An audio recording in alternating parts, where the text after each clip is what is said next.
याला एकसर म्हणतात आणि याला काय म्हणणार, समांतर. आता जेव्हा तुम्ही समांतर रोधाची जोडणी करता तेव्हा तुम्हाला हे शक्य होते की प्रत्येक इक्विपमेंटला तुम्ही वेगवेगळी काय देऊ शकता, विद्युतधारा देऊ शकता. स्पीकरला वेगळी, ह्याच्यात पॉसिबल आहे ती.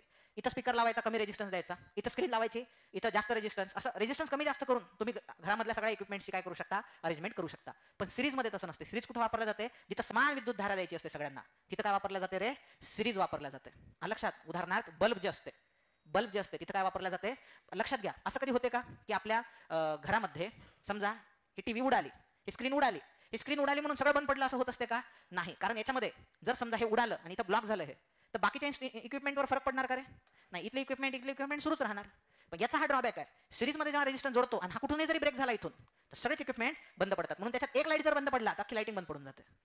म्हणून मॅक्झिमम ठिकाणी कशाचा वापर केला जातो, रेजिस्टन्स इन पॅरलल. सिरीजचा वापर केला जातो का, नाही. त्याच्यानंतर सिरीजमध्ये फॉर्म्युला आहे की रिझल्टंट रेजिस्टन्स जो आहे तो नेहमी जास्त असतो आणि ह्या तिघांच्या बेरजे इतका असतो, R1 R2 आणि R3. आणि याच्यामध्ये जेव्हा रेजिस्टन्स इन पॅरलल म्हणतो तेव्हा जो रिझल्टंट रेजिस्टन्स आहे तो काय असतो रे, कमी असतो. उदाहरणार्थ R1 R2 R3. म्हणजे टोटल रेजिस्टन्स कमी करण्यासाठी वापरला जाते. इथे टोटल रेजिस्टन्स वाढवण्यासाठी याचा वापर केला जातो.